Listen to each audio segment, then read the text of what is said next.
Good morning, it's Grand Prix Day, the 72nd Macau Grand Prix, and a very good morning from the commentary box. We've got so much to look forward to today. The sunshine is out, it's a really warm morning as well, and we're about to get racing underway in just under 15 minutes here at Macau. It is for the first race of the day, and the grid that we're about to see line up down there on the grid.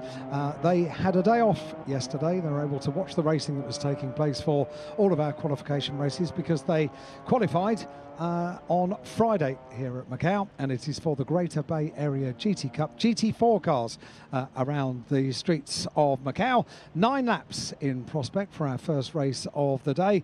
Not the only GT racing that we have here at Macau, because we had a thrilling GT3 race yesterday for the Macau GT World Cup, and this GT4 race is a very colourful affair. Good morning from Alan Hyde in the commentary box, and a very good morning sat alongside me and poised and ready for a full day of action here at Macau is David Addison. Morning, David. Morning, Alan. What better start than a grid of GT cars? GT4 has really boomed in the last decade or so, not just in Europe, but then across to America, Australia and Asia.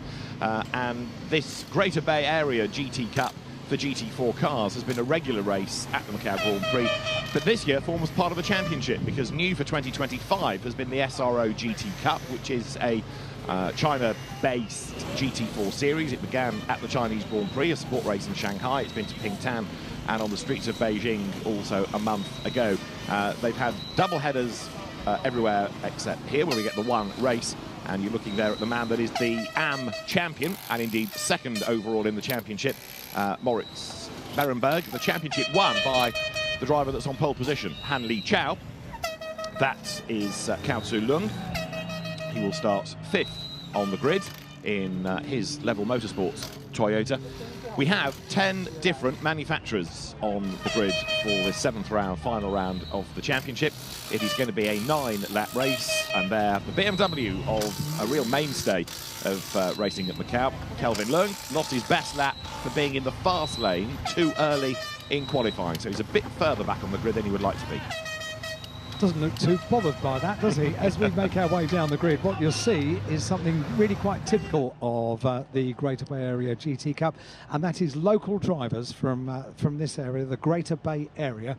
So from Hong Kong, China, from Macau, China, and from Chinese Taipei and China as well. And they are all just delighted to be here on the grid. It's a big thing, it's a special thing, and it only happens once a year.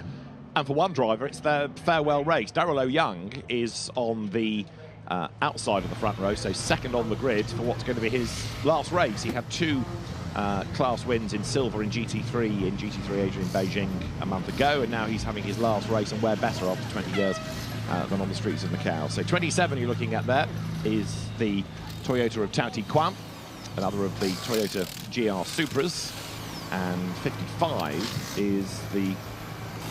Sorry, 95, I should say, is Darrell O'Young's Mercedes. Darrell pops out of the car. He's won Carrera Cup Asia as a championship twice. He's won the Bathurst 12 Hours twice. He's won the Macau GT Cup twice. And there aren't many things with a roof over the top that he's not raced in over the years. You're absolutely right. And a 20th Macau Grand Prix weekend for Darrell O'Young is when he decides to hang up his helmet from a competition behind the wheel. Still very much involved with Park Bamboo as the team and the business interests that are involved around there. And just think the amount of experience that he's got. He's pretty much been through every possible condition, so his experience is going to be absolutely vital in going forward.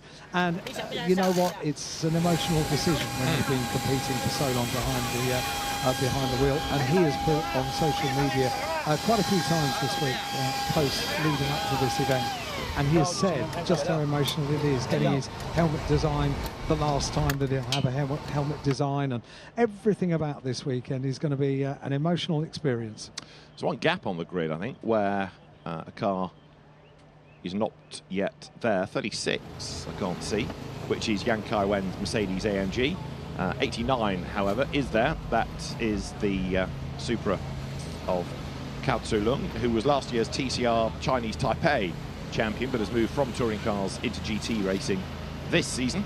quite a few of the drivers getting out to stretch their legs, get a bit of air, even though we're not yet at 8 o'clock local time. It is certainly a warm day. Number 15, Mercedes, was quick on Thursday in practice, but then hit the wall. It's Chen Chunhua, who's been racing in the Audi R8 Cup. He has raced in the touring car races here in the past. He's also been to Spa, not for the 24 hours, but for the 25. He was the Fun Cup 25 hours a few years ago. He's been in GT3 racing in Asia prior to GT4 this season, that Level Motorsports Mercedes. One car that we lost on Thursday, Kanche Wei's Ginetta, that hit the wall at Moorish, huge damage, so that's been withdrawn, which puts us to 24 cars, but might be 23, as I say, with the absence of Yang Kai-wan, the car not on the grid. It might be trapped at the end of the pit lane, or it may have an issue that's going to stop it from taking part altogether. We'll double check. BMW then, touring car by shape, but a very quick GT car, the M4. And has been doing great things around the world for a number of years. We were trying to think about it the other day. Probably in the region of 10 years that car has been successful in GT4 racing. They built a bit of a winner there, didn't they? Yes, and BMW don't get it wrong terribly often, do they? So the M4 has been good both in GT3 as well as GT4 terms. BMW also providing the safety cars here, which got a lot of use early yesterday, but then as drivers in other categories came onto the circuit, they were rather underemployed. Briefly saw some sort of animal walking along the front of the grid. We'll possibly come back to that in due course, as Sai Chung Ta is ready to go in his Mercedes. I think it's a massive chicken. I think it's a big chicken. Right. Apparently yesterday afternoon, which was quite a warm afternoon, whoever is inside the chicken suit was a bit warm by the mid part of the afternoon, so decided to relieve himself of part of the chicken suit. So basically it was just somebody walking around with big orange feet in the afternoon. Welcome to Macau. Yang Meng Chiao, his Aston Martin, is the driver we're looking at the moment. And there's the front row. Toyota versus Mercedes AMG. And Darrell Young, perhaps through announcing this retirement, through all the merchandise, through all the social media posts that Alan was talking about, has piled a whole load of pressure onto himself here. But he knows this circuit so well. That's the Ginetta that had problems on Thursday of Lake Kit Meng. If you've got a very long memory, you might remember him racing in the British Formula 3 Championship in the late 1990s. He's been a winner in the Macau Road Sport Challenge twice over. And the Ginetta runs from the RPM Racing team, which is his stable. There's the massive chicken, look, at the very front. See what you mean about the big orange feet. Yeah. And it was very warm yesterday afternoon. And I think it's going to be the same today. It's very warm already. It's going to be more so today. Yeah. The expected high today, 27 degrees. And the other thing that we do have here at Macau, quite a high figure for humidity as well. It feels quite warm already, doesn't it? 8 o'clock in the morning. It does. There's the Mercedes number 99 of Wong Wei Hong, who's been a regular in the GT4 races here over the years. 77 is another of the quick Ginettas, although it's a little bit further back on the grid than Lau Kim Ho would like, but he's been another driver that we've seen regularly in the GT4 race for the Greater Bay Area GT Cup. McLaren is another of the manufacturers represented out of R10. Ip Un Ho, who's to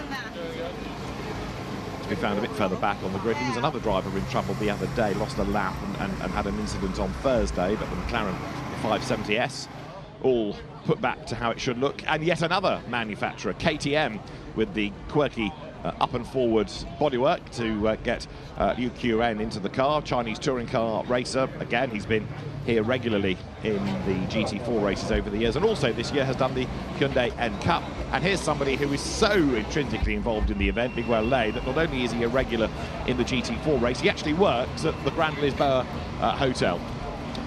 Couldn't get much more local, could you? And Lisboa, of course, one of the unique overtaking points around the 6-kilometre circuit here at Macau. 5 minutes, all the car. Wai Ming is another driver that we've seen regularly in races here, but in the Road Sport Challenge in the past, now stepping up to GT4. Kenny Chung, his weekend started rather badly because he was 2 minutes late for the driver's briefing, so he got fined for that. Then the car kept stopping and starting on track in the pre-practice session. But Kenny Chung, great enthusiast. To the back row, you find number 23, the McLaren of Wang Cheng-To. He was in this race last year in a Mercedes, and the grid's going to be completed by Brian Lay, who never got out to do a lap yesterday. That car, sorry, on what day was it?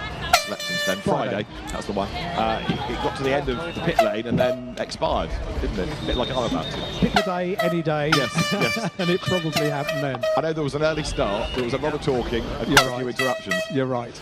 But Brian Lay should be one to watch, I think, coming up from the back of the grid. Goes all the way back to racing Renault-powered single-seaters, going back a good few years. Right, the grid is being cleared.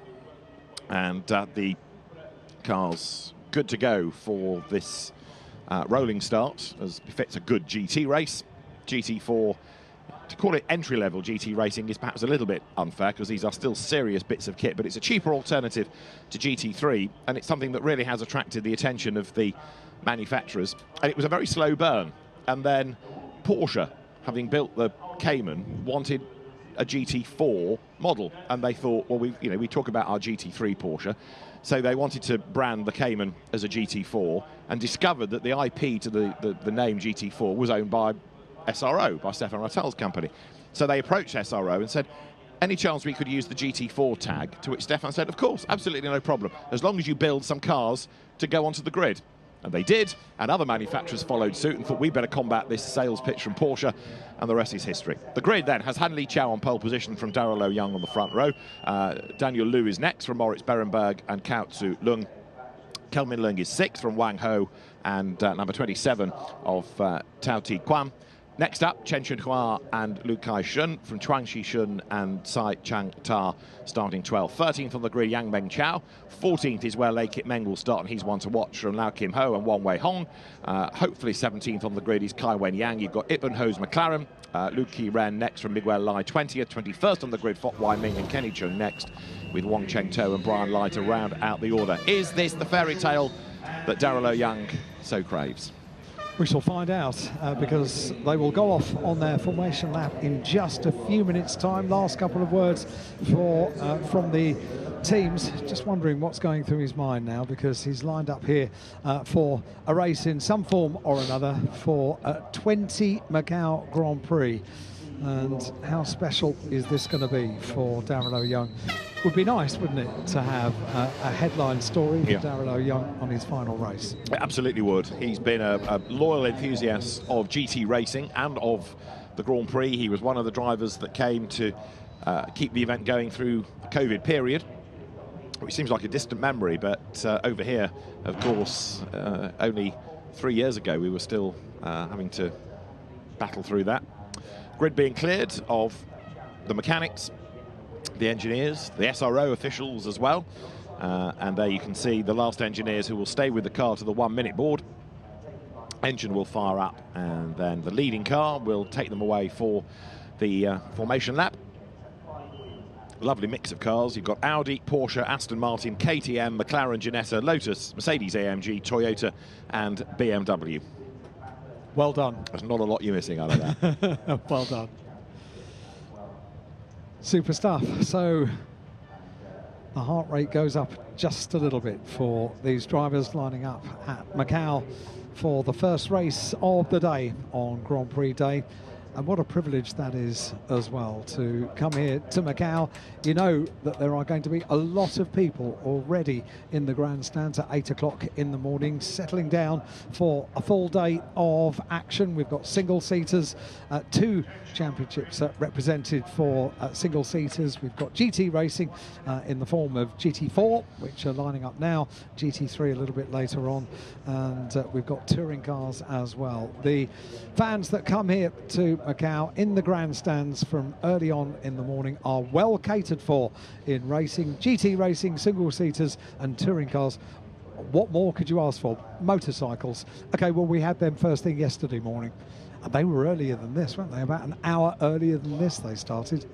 I could smell the coffee from the hotel. There was so much espresso needing to be consumed. The aroma was everywhere. And it is the ultimate wake-up call for everybody when the bikes go out. They were fantastic yesterday, and I'm sure you'll be able to find the replay of that online. So the cars are good to go. The BMW pace car, as it effectively is, will take them away. That accelerates clear now, and then a glorious grid of GT4 machinery will be released with the green flag, and the cars now blast off the grid ready for our formation lap. Hanley Chow there in the 33 car pole position, leads away. Darlow Young just behind, and already the important business of moving the cars to get a bit of heat into the tyres, that starts to take place now. And it's going to be absolutely vital if the circuit is going to be, inverted commas, cool at any point today. It's going to be now, and it's only a relative concept that it's going to be cool. It's going to be very, very warm as the day goes on. The forecast all week has been that today is going to be the sunniest day of all 4 days for the 2025 72nd running of the Macau Grand Prix. So it is going to be warm. If they need to get a bit of heat into the tyres, this is perhaps the one that's most critical for them to do it. Now, last year's race was one of the best of the weekend because it started on a damp track that dried out a little bit. It started, you might recall, from the assembly area because we were desperately tight on time, but it ended up with a virtual dead heat. Sadly, in the end, the result was affected by a penalty, which went to the Court of Appeal, but was not upheld. But it was a really, really good race, and it illustrated the way that the different types of GT4 car can all battle evenly against one another. There is Lisboa, which yesterday proved to be quite a pinch point for the local drivers in the Road Sport Challenge. Well, again, many of these are local drivers, but a level further up, and quite a lot of experience on this grid. More powerful cars, yes, really professional teams that operate them, and GT racing in Asia really has boomed in the last just under a decade. It's a unique place, Macau. Not only does it host this 4 days of a festival of motorsport, essentially, but at night time, as soon as the darkness falls, the circuit is open to normal traffic. I went for my customary walk around Macau last night, and walked down pretty close to the Grand Lisboa, which is the hotel on the outside of Lisboa. And you do realise that building is quite unique. I'm not sure there's a building that looks the shape and the colours of that building anywhere else in the world. Yeah, we've been saying over the weekend that Macau kind of has two personalities, because for motor racing purposes you see it during the day and it looks like it's got some modern buildings and it's got some old buildings and it's got some lovely old architecture, but you come here at night and it is a completely different place. It looks so different because then all of those casinos and hotels, all of the bright lights just take on a completely different feel.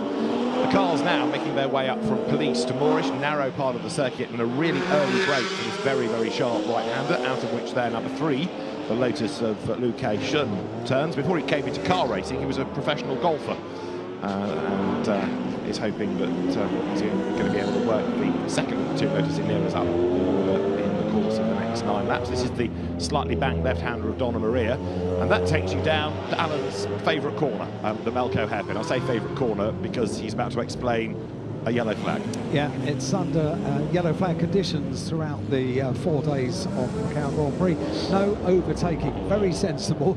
It would be horrible to see an attempt of an overtaking manoeuvre, but that opportunity is taken away from them. It's very, very narrow, 7 metres in total, the width of the road up at the Melco hairpin. So they can't overtake. They wait for the flashing green light on the exit of the corner.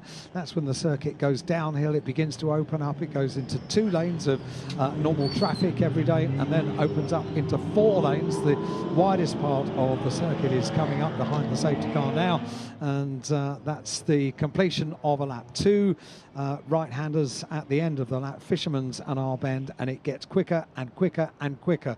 They get to the end of the lap and consequently the start of the next lap, but no overtaking at Melco hairpin. And the other thing about the hairpin is you can't cross that yellow line either, because if you are on the right of that you won't have enough lock to get round the corner, so you've got to stay to the left of it. We're ready to go racing then, as the pace car as it is peels into the pit lane. The front of the grid then is Hanley Chow versus Darlow Young, the black and red Toyota Supra in the GR colours, Gazoo Racing colours, the white, largely white Mercedes of Darlow Young alongside. Keep an eye on the bullet-shaped Cayman on the second row of Moritz Berenberg as the cars are released now then to get the Greater Bay Area GT Cup race underway. Darrell O'Young gets his nose in front, but Han Li Chao fights back on the inside as they go through Reservoir for the first time. This is where the brave of the brave will shine through, and there's drama in the background as Brian Lay loses the bonnet on the Ginetta, but the cars accelerate down. We've got a McLaren in the wall as well, I rather fear, which may well be Wang Cheng To's car, but as the leaders come side by side down towards the Reservoir and then Mandarin sequence of corners, it is the Lotus in the lead. It is Daniel Liu who has got ahead of Darrell O'Young. Han Li Chao has dropped back into third place. Moritz Berenberg is fourth. Calvin Leung in the BMW is fifth. They scrambled through Lisboa for the first time, but I rather fear we've got two damaged cars at turn one. We certainly have, and that was all a bit interesting, wasn't it? They were almost four abreast as they went down onto the wide part of the circuit, and that is the result of Brian Lai's car. It lost its bonnet, and I think it's got a fair bit of other damage as well, which is not good news, but at least it's running. Safety car deployed. The other Ginetta in the background was the car of Kenny Cheung, and I'm pretty sure that up against the wall on the inside going through Reservoir was the Chong Wen To McLaren. Brian Lai's had a horrible weekend. Kenny Cheung's hasn't been much better. He limps on, but Brian Lai's car is going no further. But I don't think it just lost the bonnet, in fairness. I think that was a legacy of contact. And those were the three cars at the back. So Kenny Cheung is going to try and drag the car around. But doing an amazing job to do that, because the right front wheel is not rotating at all. Well, he wants a lap. Let's have a look and see if we can piece it all together. These are the leaders then, side by side. Darrell O'Young round the outside. And then, we've got a car in the wall already. Oh, it's the KTM. And no, Brian Lai's bonnet does just lift on its own. So independently, and Kenny Cheung, I think, went wide in avoidance and got into the wall. So three dramas, all of which triggered a safety car period. So Kenny Cheung, I think, had to go wide to avoid Brian Lai and hit the wall. Brian Lai's bonnet just either wasn't secured properly or something had happened to trigger the air getting underneath. And the KTM was having its own incident anyway. Yeah, that was quite a busy opening first race of the day, wasn't it? And we don't yet know precisely how the Lotus got to the front, because it looks as if Darrell O'Young had the advantage, just a nose in front off the line, got a really, really good start, was side by side with Han Li Chao, and then I think it was 3 or 4 cars all contesting the lead of the race, and the best by the time they got down towards Lisboa was the yellow Lotus, which looks absolutely fantastic. There's the BMW safety car. It gets scrambled now, so off it goes, picks up the Lotus, and just behind him is the Mercedes of Darrell O'Young. And Yang Kai Wen, who I was getting concerned about for missing on the grid, has joined the race from the pits, and he's probably just done himself a whopping favour, because that meant that he could circumnavigate all of the dramas. The replay of the start then, Han Li Chao slightly in advance as they came into our bend, but the cars peeled through, accelerated away, and when the lights changed then, have a look at the back of the grid. The KTM at this stage is all good, so everybody blasts away. And how did the KTM find the wall? Han Li Chao was on the inside. The KTM, there was just a little bit of a rub, wasn't it, that unsettled the KTM in the background. That's how that ended up clattering off the guardrail. Then Brian Lai's bonnet goes, and yeah, Kenny Cheung, I think, tried to avoid that and found himself on the dirty part of the racetrack, and damage is sustained. Brian Lai gets to a vehicle access point and stops. That was very good, sensible driving. And as the cars came down to Lisboa, by this stage, Daniel Liu was already ahead. I think Darrell O'Young and Han Li Chao were so busy scrapping amongst themselves, Alan, that they kind of left the door open for him. What Daniel Liu did was to give himself a little bit of space, and it was rather good that he was able to get over to the left-hand side of the circuit, get a bit of breathing space, and all of a sudden, because they were battling so hard at the front of the field, things opened up for the Lotus, and that's how he got to the front of the field. So, safety car is on track. We're going to have probably 2 laps minimum as the drivers weave their way down towards Lisboa. These days, it's not as easy to hoik a car out of the way, because the International Sporting Code requires that a race is neutralised before marshals are allowed trackside. So the good old days of somebody leaping over the wall, attaching a rope, and the car disappearing, I'm afraid, are gone. It's not quite that straightforward. It can be done, but only under controlled conditions. Moritz Berenberg, the AM champion, turning his way in the Porsche down through the right of Lisboa. Just the one Cayman that we have within the race. as you see, good representation of Toyota and a further 8 manufacturers as the cars now climb up San Francisco Hill.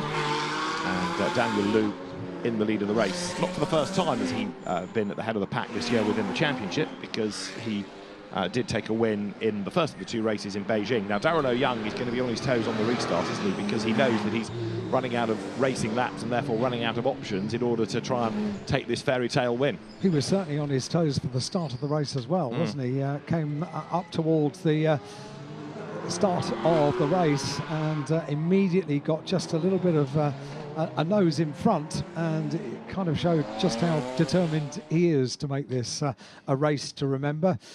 He would like to win, of course he would, they all would, but if, you know what, if he's on the podium, that would be a pretty good final race for Darrell O'Young. He's a huge character in the area, absolutely massive. A few years ago we were saying the other day that just outside the Macau Grand Prix, when you come up towards the paddock entrance, there are a lot of little stalls that do great business over the course of 4 days of the Macau Grand Prix. And a couple of years ago there was this very ornate sort of action man-sized model of Darrell O'Young. You could change his helmet, you could put a trophy in his hand, change his race suit, all that kind of thing, and it sold out. So, they didn't have one left at the end of the 4 days, that's for sure. Well, there's probably going to be the 20th Macau anniversary edition. I would imagine with interchange all the different trophies as well. Yes. There's another range to come. I'm sure Darrell's thinking commercially about all of this. He won't be lost from the sport because, as Alan was saying earlier on, he's got his Craft Bamboo Racing involved, but he also manages Bianca Bustamante racing in single-seaters, so there's enough to keep him occupied, the Hong Kong Canadian driver. Only just in the last half a minute or so seen a flatbed recovery truck go past us on the way down towards turn 1. We've got 3 cars rather, to retrieve, so it is going to be a slightly lengthy operation, I fear, which is not great news for the drivers. But it is one of the perils of Macau. There's that yellow line I was talking about on the inside of the Malco hairpin. If you are to the right of that, you're never going to get round the corner because you won't have the lock, so it's another of the regulations. Yes, no overtaking, but also please make sure that you don't cross that line. And we have seen, it's very rare really, because it's a no overtaking position. It's pretty rare that you see a potential race position changing action at the Malco hairpin. But we did yesterday. It was in single seaters, and you can't afford to take your eye off the ball for a single second, can you, around the Malco hairpin, because just a centimetre out of the perfect line around that corner, and bop, we saw a single-seater driver yesterday bang a rear wheel, and as a result of that, relinquish a podium position on the final lap. Now, as the cars come over the line, the field goes through. Recovery operation still taking place down at turn 1, and the drivers trying to maintain tyre temperature. We had in one of our many safety car periods in the road sport race yesterday the top 2 drivers coming out of our bend for the resumption of the race, ready to continue their battle, and what actually turned out was that the leader got all sideways, and that delayed the second place car. 3rd, 4th and 5th accelerated past and went on to be on the podium, and then much later in the day were all given penalties for overtaking under the safety car. The official said he should have braked and let the others stay ahead to the timing line. So 3 very happy local drivers got on the podium, and they left very unhappy because they all got penalties, and the result changed again. You can see the way that the cars are being guided through into zones. You've got one for the KTM, one for the clearing up, one for Brian Lyre's Ginetta. So we're not going to end up, I fear, with many racing laps here, and such a great shame that it happened not only on the first lap, but really at the first corner. It's a 9-lap race. It's the shortest of our races today. We've got a 10-lap race coming up for the first of our single-seater categories today. FIA F4 have 10 laps for the FIA F4 World Cup, 10 laps also for our second touring car race for the Macau Kia race. and a whopping 16 laps for the Macau GT Cup for GT3 cars, and that's all coming up in the early part of this afternoon ahead of the full build-up for our Macau Grand Prix race over 15 laps this afternoon. So this is the shortest race of the day, and we are losing laps as we continue to go behind the BMW safety car, a little bit like the road sports race yesterday morning, one of the races for the local drivers, a huge event for the local drivers. And even though they barely got a couple of laps of full racing during their race, it didn't quell the joy that they got when they ended up on the podium. Safety car is in this lap, so we are going to go racing this time. This again is one of those situations where I would hate to be a race director, because if you put the safety car out for 3 or 4 laps, people say, why didn't you stop it and let us go racing? And if you do stop it, people say, why did you stop the race and not use the safety car? Because that's what it's there for, to keep the race going. But you're damned either way. But it's a little bit more complicated here because of the timetable, partly because you've got to open the roads on time at 6 o'clock, but also the Grand Prix and the build-up to it has to start on time for the arrival of the dignitaries from the government, the chief executive, for example. So the timetable, perhaps on race day, even though there's less in it, is even stricter. And of course, there are a huge amount of broadcasters around the world that are taking coverage of today's races, and quite right too, because the eyes of the motorsport world are on Macau over the course of 4 days, and more than ever on today's racing. Heading down from the Melco hairpin now, and indication on the timing screen that we have a slippery surface, which we saw the marshals dealing with that down at the incident zone, so they need to be careful. Those Lotus, you know, look absolutely fantastic, don't they? You wouldn't often think a yellow car with stripes of gold on it would be particularly attractive, but it just works. It does here, doesn't it? So Daniel Liu versus Darrell Young versus this year's champion Han Li Chao. So Han has taken, within the championship, 4 wins out of the 6 races.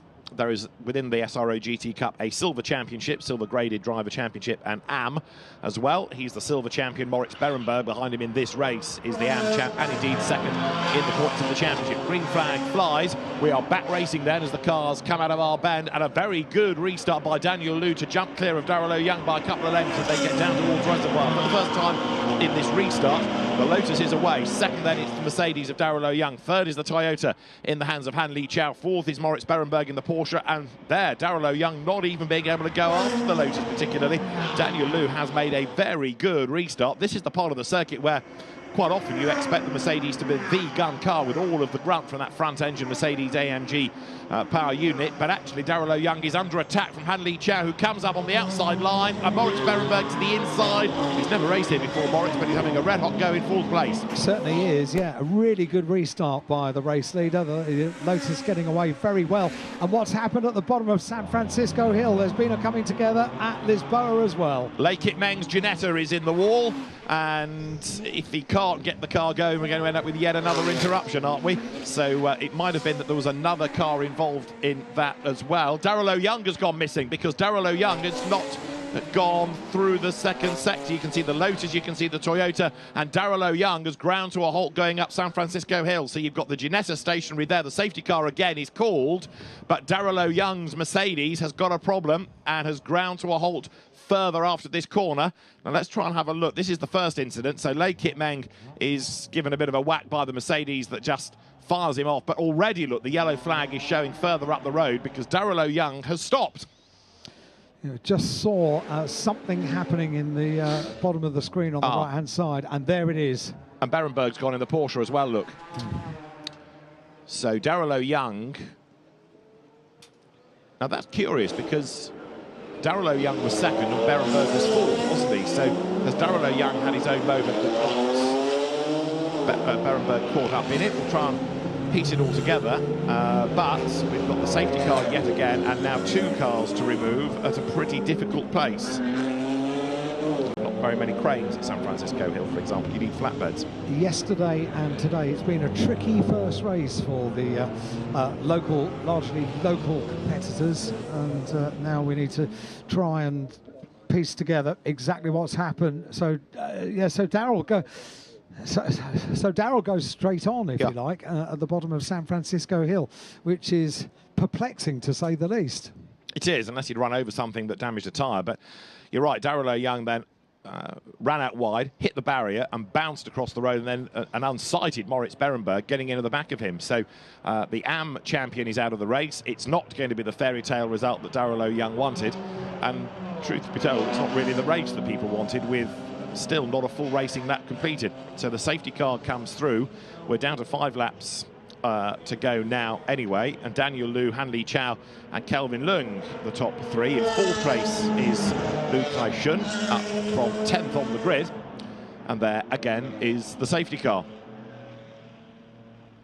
Race control to safety car, you know the drill.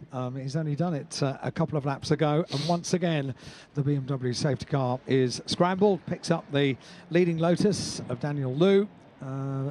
We should mention again, Daniel Liu got a very, very good restart after the safety car pulled off into pit lane. And this time it's going to be a slightly different story, in as much as he's going to have Han Li Chao on his tail when we get the race started once again. Weaving the cars as much as you can while the safety car is out. They're losing tyre temperature all the time. They're going slowly around the circuit and under the control of the safety car.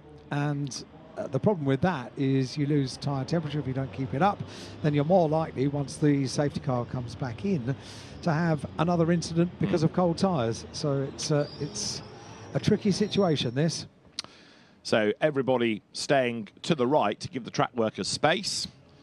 And you can see there the flatbed, but we might need another one of those to get both cars out of the way. So huge disappointment for Darrell Young and Moritz Berenberg. So trying to work out just why Darrell Young ended up in the wall, whether he brushed the barrier on the inside and that spat him wide. That's one option. A bit of tyre damage is another, but it would have been cold tyres. But this is an experienced driver we're talking about in Darrell Young. So very, very strange, that. And also very disappointing for him after all the effort that has been put in. And I think he might have to delay the retirement and come back next year. Yeah, 21 years. You don't really want to go out on a race like that, do you? I feel very, very sorry for him. He was full of emotion heading into this final race weekend of his illustrious and very long racing career. We're still trying to piece it all together, exactly what happened to Darrell Young with all of his experience. You kind of think there was something that happened that meant that he went straight on at San Francisco Hill and hit the barrier. It's not an accident you see very often, is it?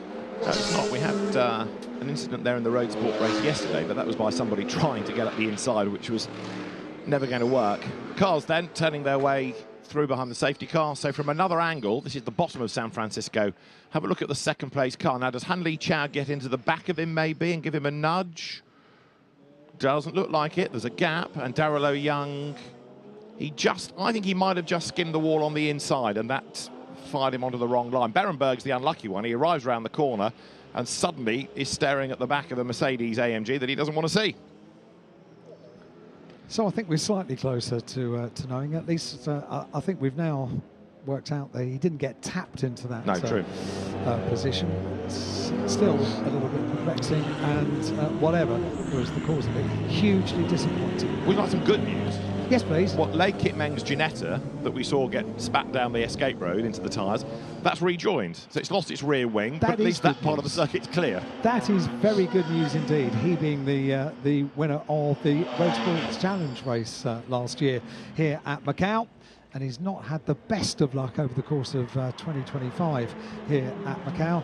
So that's good news for Lei Kit-Meng in the very, very brightly coloured Ginetta G55.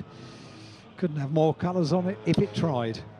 It screams Macau, doesn't it? It does, yeah. So the cars come down towards our bend, and the number of laps tick on down. Again, this is where you kind of think, on the one hand, good, keep the race going because you need the timetable. The other option is stop it, suspend it, and then people aren't losing all of the laps, but it just elongates the whole slot that the race has to be finished within.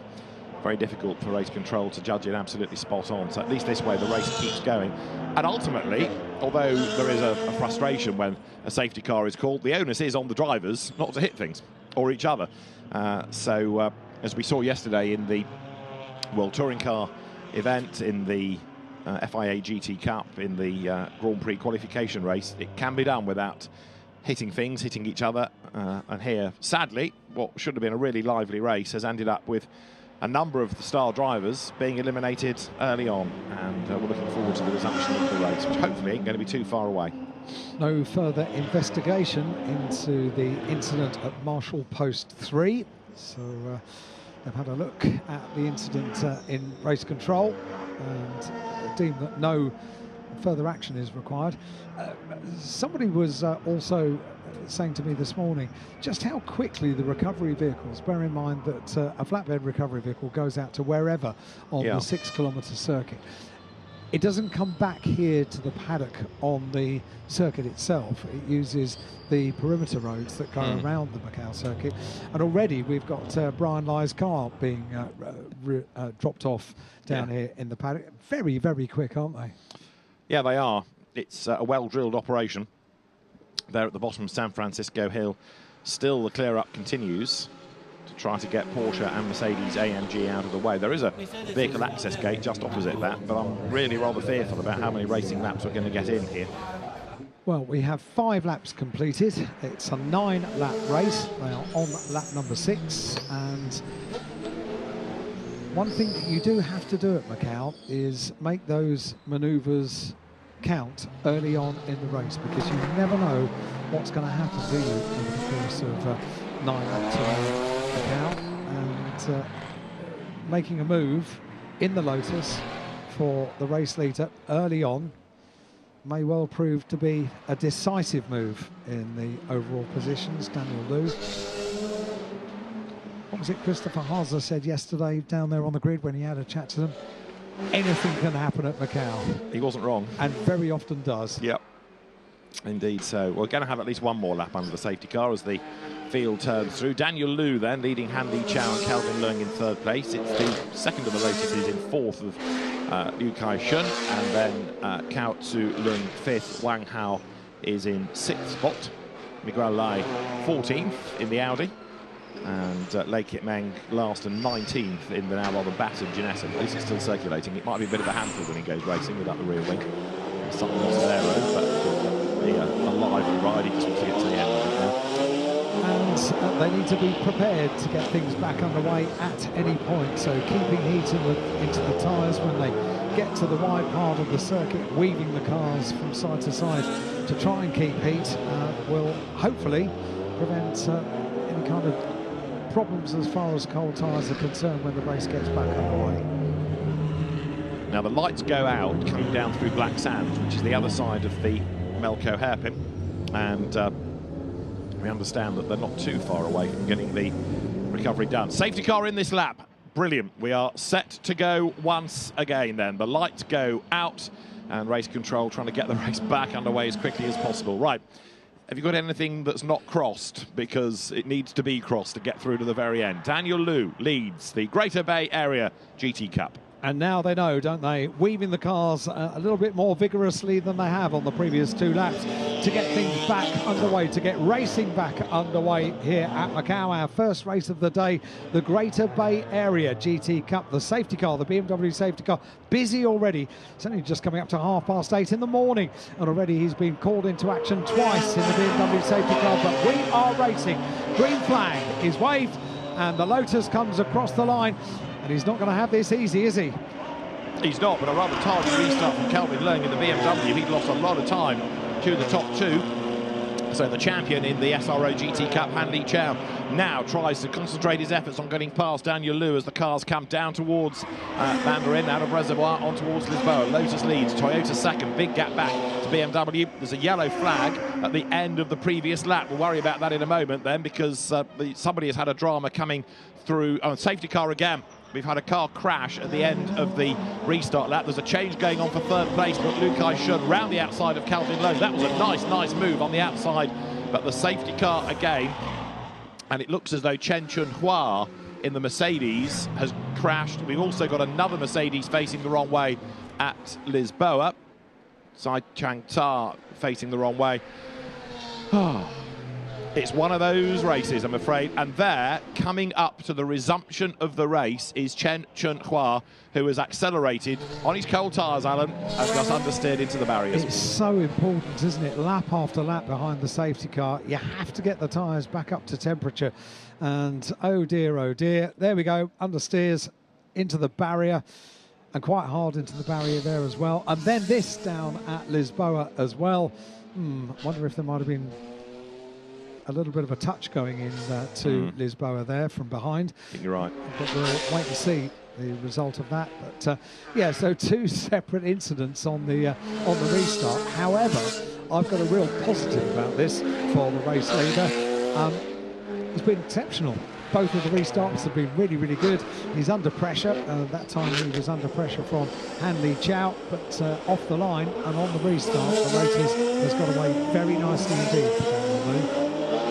So the cars then for the third time are behind the safety car, making their way on lap 7. And I think you can get one lap of racing at the end under green conditions. That will have done pretty well here. But sadly, not one full racing lap has been achieved. Daniel Liu there discovering just how tight the Melco hairpin is.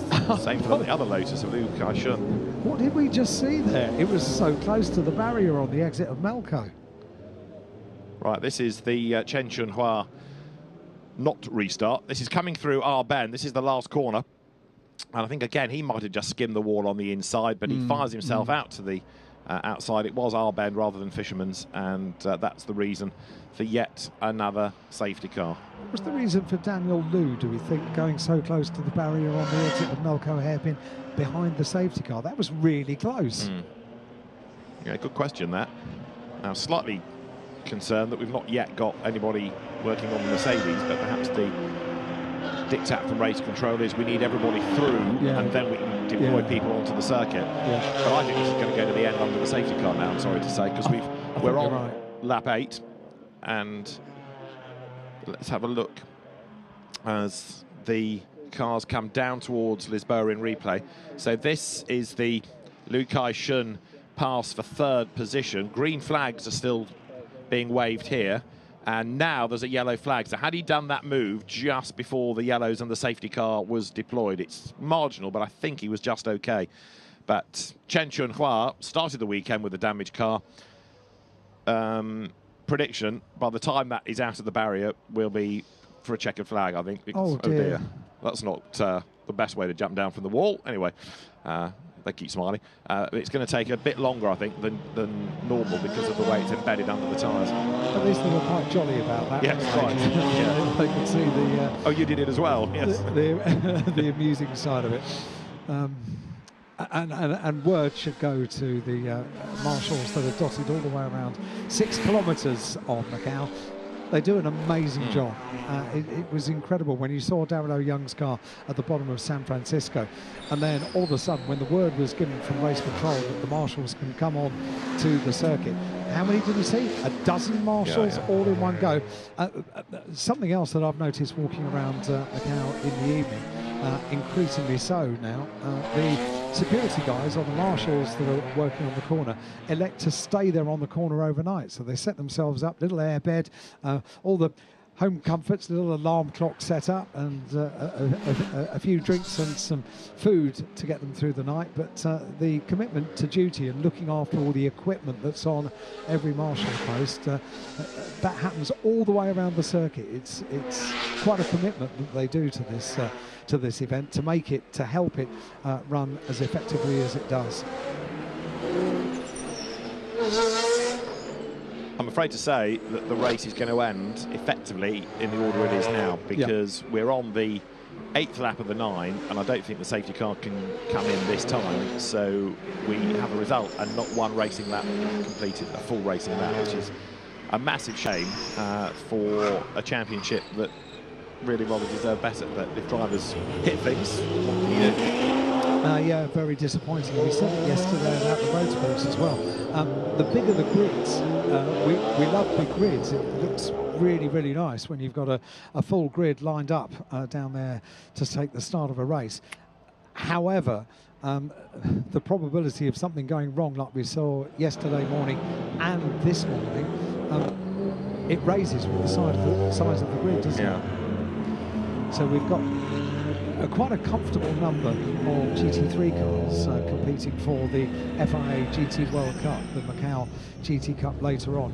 It's less cars than we've had, but you know, coupled with the fact that we have GT drivers at the very top of their game, world-class drivers, we had a lights to flag race yesterday without interruption. Yeah, quite. Yeah. And because that car's at the very last corner and its nose underneath the tyre barrier and the recticel barrier, it's taking a long time to move, and the safety car would have to have extinguished the lights by now. So we've got one more lap at the end of this. The road is now clear. The road is clear. Brilliant stuff as the car's lifted over the barrier. So can the safety car dive in, or is it too late? I think it's probably going to have committed, isn't it, to stay out for another lap? No, lights, I think. They're still on. Still on. It could bail. At the moment, it's in the wrong part of the track to bail. Yeah, so we're going to have to do one more lap under the safety car, and that will take us to the checkered flag, and that's monstrously frustrating when the road had just been cleared. Maybe 10 seconds earlier would have been okay, but it is not to be. It is frustrating. However, on the form that we've seen so far, it's probably the safest thing to do with the timetable the way it is. 9:15, we've got the Macau Formula 4 race, the 10-lap race for the FIA F4 World Cup, and the Greater Bay Area GT Cup with 3 safety cars deployed. We can't afford to have further delays, can we? Because that F4 race is due to get underway in just under 40 minutes' time.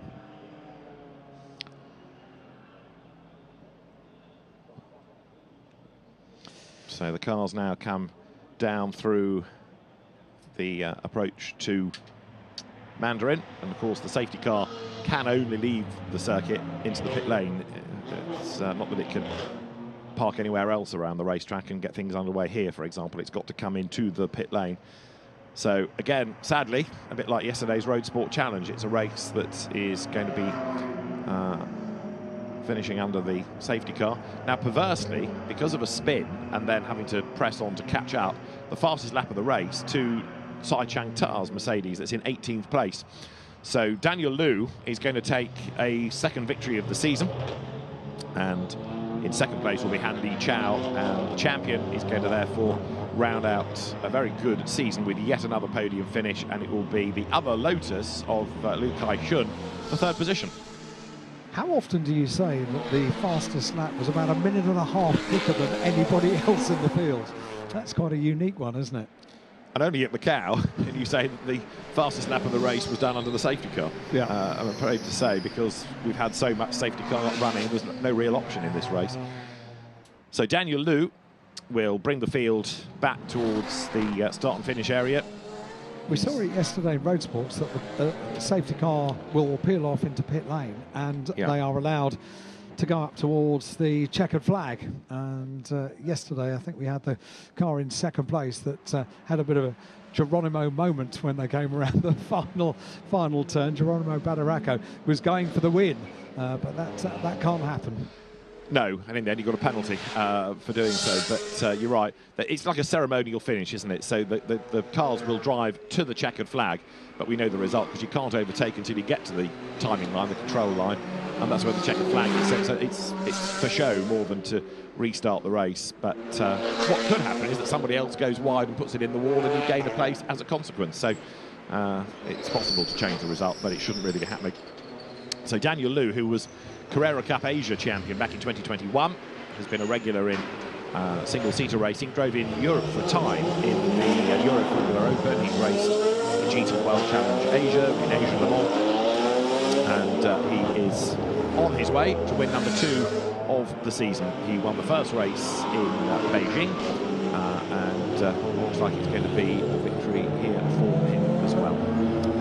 They make their way around the left-hander, Donna Maria, and will go down towards the Macau hairpin under the control of the BMW safety car once again.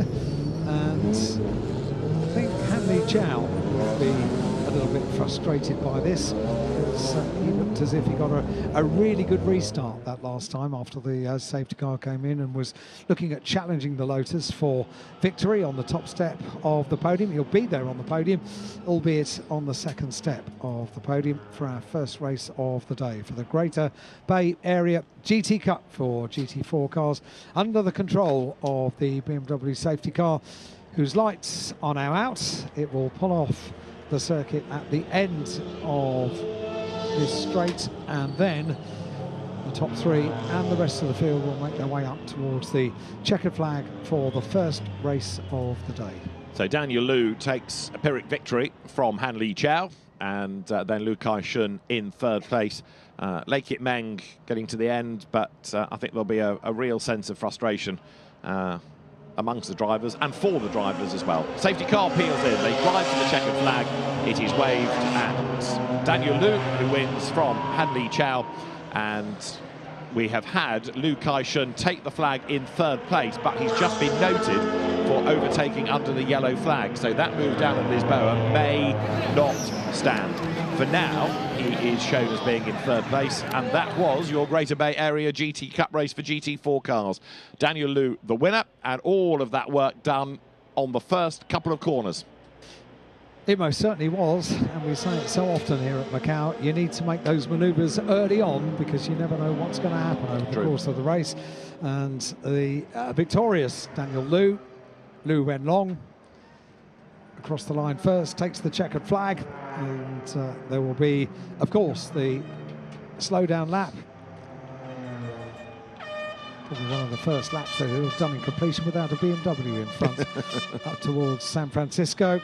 About to turn past the marshals. They all wave to the marshals, don't they, and thank them for all that they do. And in fairness, bright and early on a Sunday morning, the marshals have been pretty busy already here at Macau. Can you answer me a technical marshal-related question? Oh, I know. And I'm open to answers from around the globe on Go this. on.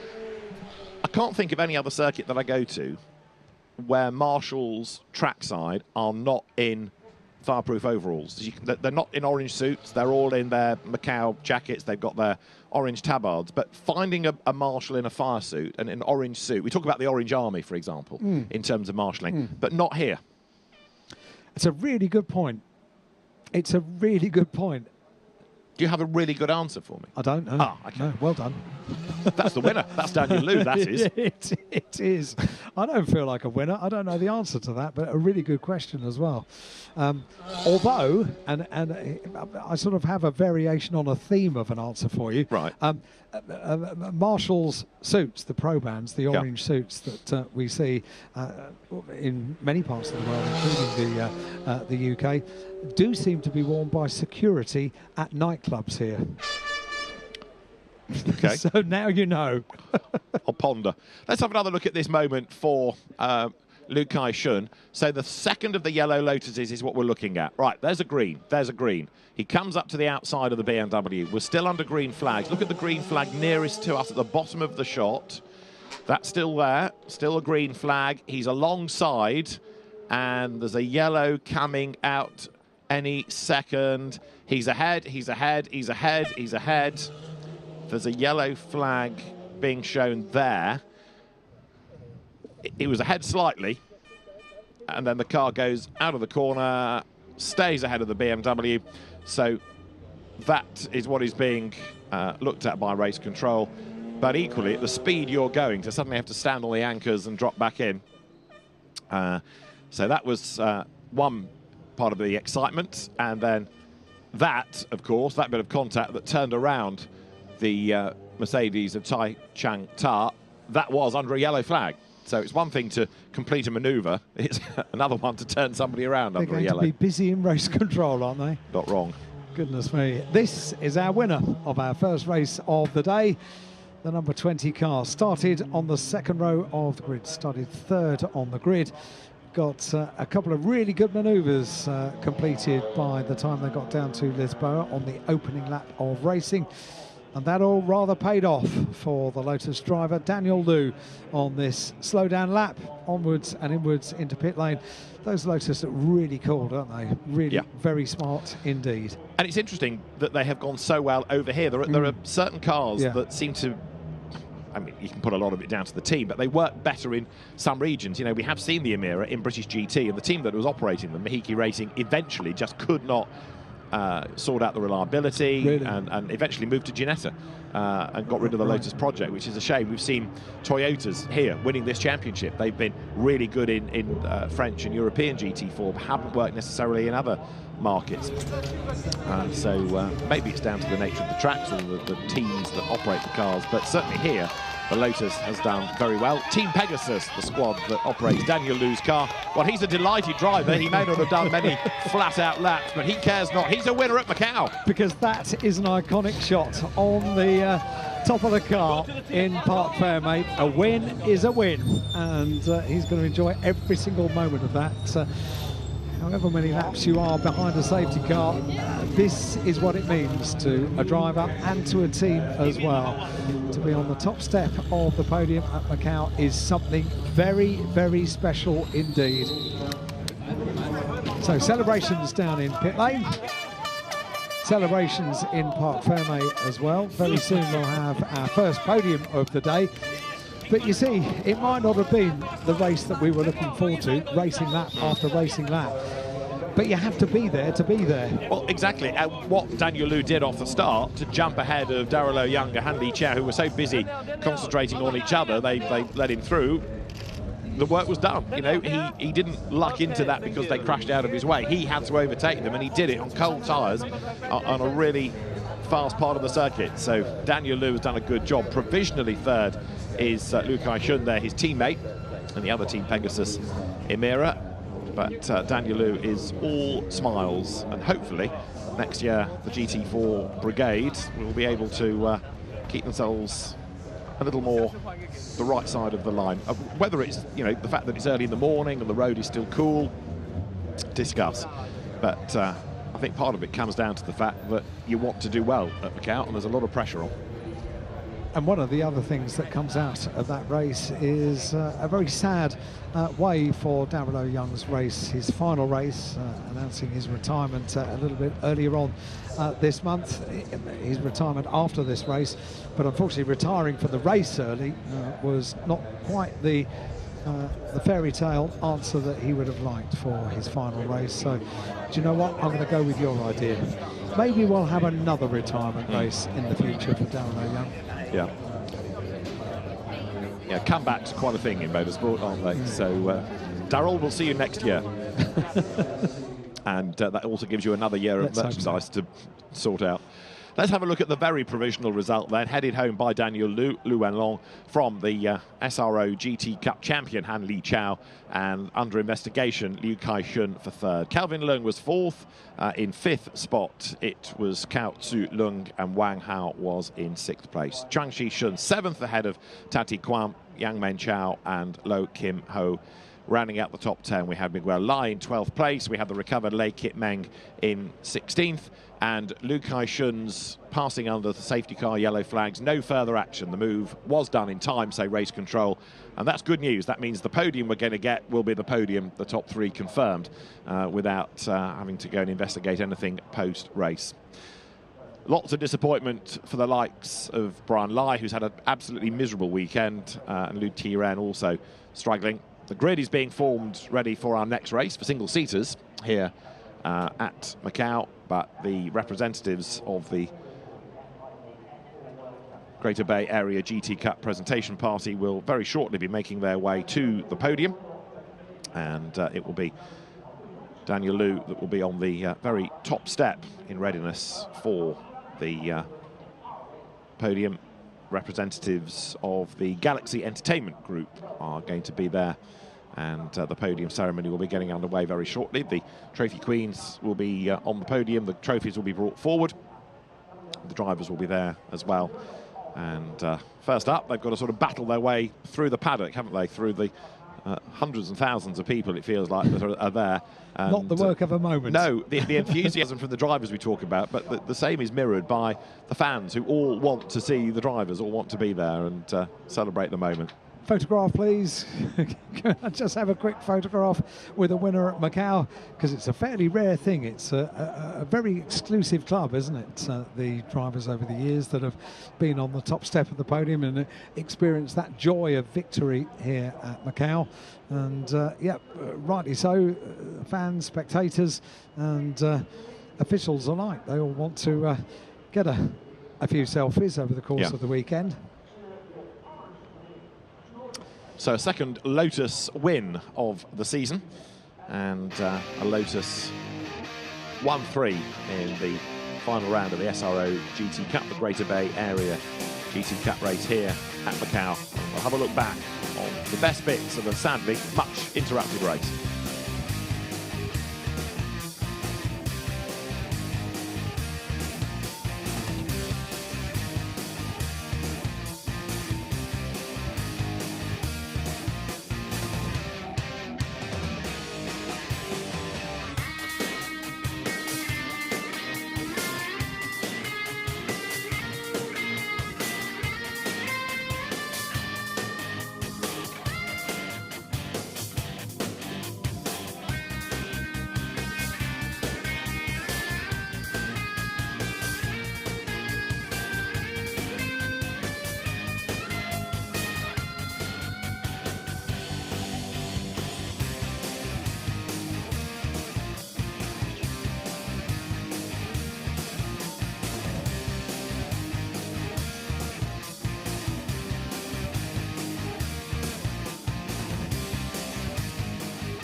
Hello, ladies and gentlemen. Good morning.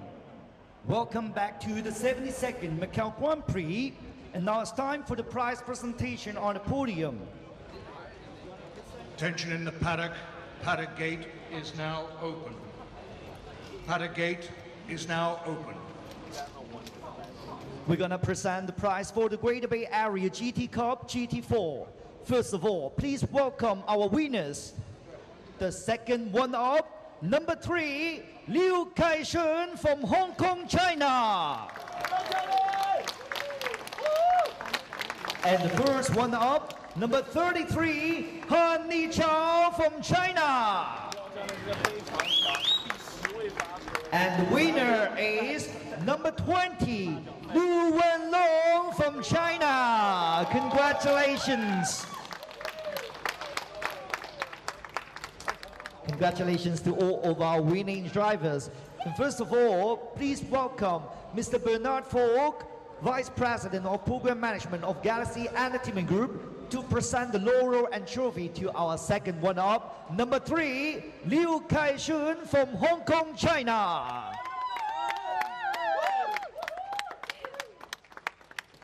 Thank you, Mr. Falk. And next, please welcome Ms. Carol Tai, Vice President of External Affairs of Galaxy Entertainment Group, to present the laurel and the trophy to our first one-up, number 33, Han Ni Chao from China. Following by Mr. Buddy Lam, Director of Corporate Affairs of Galaxy Entertainment Group, to present the laurel and trophy to our winner, number 20, Lu Wenlong. Congratulations. You've earned this, all of our winning drivers. Please, our guests, move to the center and let's look to the front for a group photo.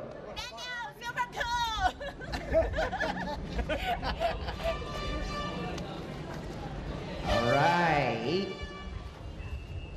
Thank you, our fans. We saw that they have been cheering us on all the journey. Thank you so much. Thank you, our guests. Thank you. And I would like to invite all of our winning drivers. Please, our winning drivers, remain on the podium, on the top of the podium. We're gonna have one more good photo. Yes.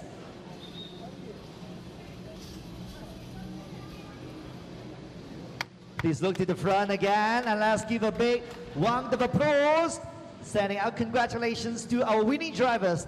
Thank you. Please return back to the procession as now as time for your celebration.